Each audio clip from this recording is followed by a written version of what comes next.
नमस्कार दोस्तों, आपका हमारे चैनल स्टडी सर जी में स्वागत है। आज हम कक्षा 7 के महाभारत के पाठ द्रौपदी स्वयंवर को पढ़ेंगे।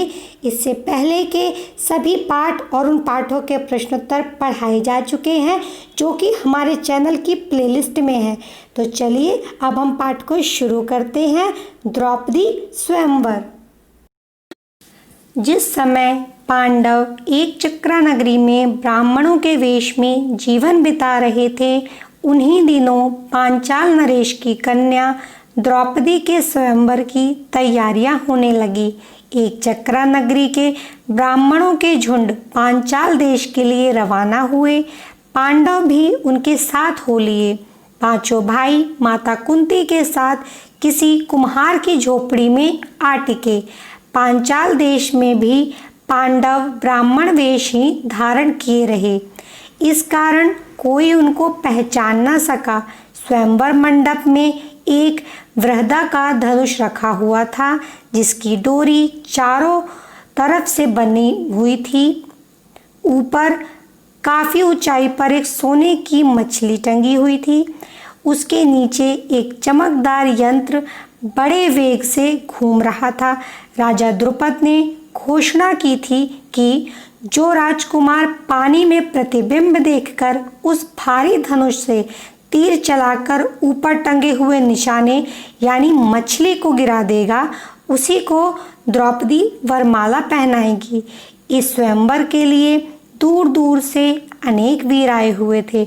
मंडप में सैकड़ों राजा इकट्ठे हुए थे, जिसमें धृतराष्ट्र के 100 बेटे अंग नरेश, कर्ण, श्री कृष्ण, शिशुपाल, जरासंध आदि भी शामिल हुए थे। दर्शकों की भी भारी भीड़ थी। राजकुमार धृष्टद्युम्न घोड़े पर सवार होकर आगे आया। उसके पीछे हाथी पर सवार द्रौपदी आई। हाथ में फूलों का हार लिए हुए राजकन्या हाथी से उतरी और सभा में पदार्पण किया। राजकुमार धृष्टद्युम्न अपनी बहन का हाथ पकड़कर उसे मंडप के बीच में ले गया। इसके बाद एक एक करके राजकुमार उठते और धनुष पर डोरी चढ़ाते, हारते और अपमानित होकर लौट जाते। कितने ही सुप्रसिद्ध वीरों को इस तरह मुँह की खानी पड़ी। शिशुपाल, जरासंध, शल्य और दुर्योधन जैसे पराक्रमी राजकुमार तक असफल हो गए। जब कर्ण की बारी आई तो सभा में एक लहर सी दौड़ गई। सबने सोचा अंग नरेश जरूर सफल हो जाएंगे। कर्ण ने धनुष उठाकर खड़ा कर दिया और तान कर प्रत्यंचा भी चढ़ानी शुरू कर दी। डोरी के चढ़ाने में अभी बाल भर की कसर रह गई थी कि इतने में धनुष का डंडा उसके हाथ से छूट गया और उछलकर उसके मुंह पर लगा। अपनी चोट सहलाता हुआ कर्ण अपनी जगह पर जा बैठा। इतने में उपस्थित ब्राह्मणों के बीच से एक तरुण उठ खड़ा हुआ। ब्राह्मणों की मंडली में ब्राह्मण वेशधारी अर्जुन को यों खड़ा होते देखकर सभी में बड़ी हलचल मच गई। लोगों में तरह तरह की चर्चा होने लगी। तब अर्जुन ने धनुष हाथ में लिया और उस पर डोरी चढ़ा दी। उसने धनुष पर तीर चढ़ाया और आश्चर्यचकित लोगों को मुस्कुराते हुए देखा। लोग उसे देख रहे थे। उसने और देरी ना करके तुरंत एक के बाद एक 5 बाण उस घूमते हुए चक्र में मारे और हजारों लोगों के देखते देखते निशाना टूटकर नीचे गिर गया। सभा में कोलाहल मच गया, बाजे बज उठे। उस समय राजकुमारी द्रौपदी की शोभा कुछ अनूठी हो गई।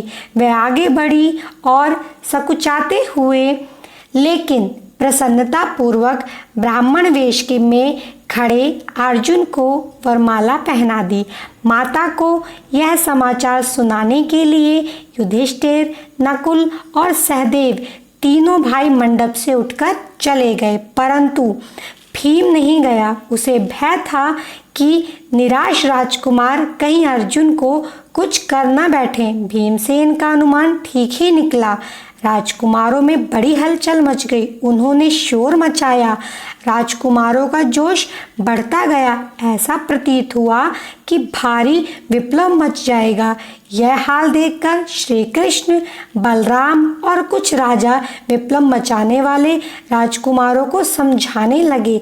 वे समझाते रहे और इस बीच भीम और अर्जुन द्रौपदी को लेकर कुम्हार की कुटिया की ओर चल दिए।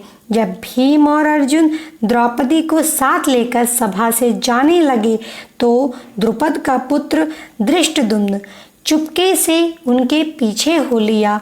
कुम्हार की कुटिया में उसने जो देखा उससे उसके आश्चर्य की सीमा ना रही। वह तुरंत लौट आया और अपने पिता से बोला, पिताजी, मुझे तो ऐसा लगता है कि ये लोग कहीं पांडव ना हो।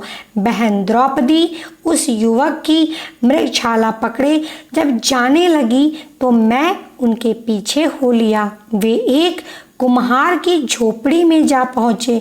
वहाँ अग्नि शिखा की भांति एक तेजस्वी देवी बैठी हुई थी। वहाँ जो बातें हुई उनसे मुझे विश्वास हो गया कि वह कुंती देवी ही होनी चाहिए। तब राजा द्रुपद के बुलावा भेजने पर पांचों भाई माता कुंती और द्रौपदी को साथ लेकर राजभवन पहुँचे। युधिष्ठिर ने राजा को अपना सही परिचय दे दिया। यह जानकर कि ये पांडव हैं, राजा द्रुपद फूले ना समाये। उनकी इच्छा पूरी हुई।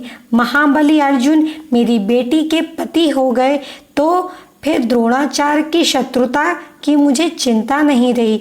यह विचार कर उन्होंने संतोष की सांस ली। माँ की आज्ञा और सबकी सम्मति से द्रौपदी के साथ पांचों पांडवों का विवाह हो गया। Thanks for watching. अगर आपको यह वीडियो पसंद आई हो तो कृपया वीडियो को लाइक करें, शेयर करें और हमारे चैनल को सब्सक्राइब करें। Thank you.